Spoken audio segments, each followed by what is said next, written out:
अस्सलाम वालेकुम बच्चों।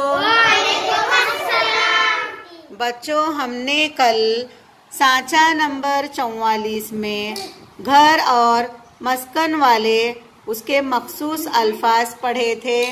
आज हम सांचा नंबर 45 जिसमें जानवरों के बच्चों के नाम बताए गए हैं, जानवरों के बच्चों के लिए जो मखसूस नाम है इस सेट में बताया गया है, आज हम उसकी मालूमात हासिल करेंगे।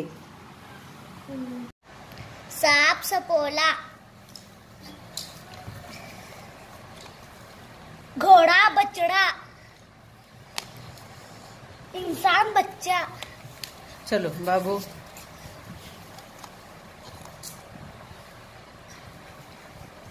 उल्लू पट्टा, गाय बछड़ा।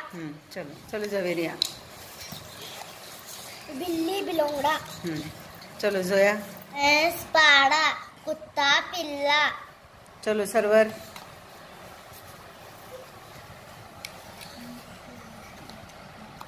भेड़ बर्रा, बकरी मेमना।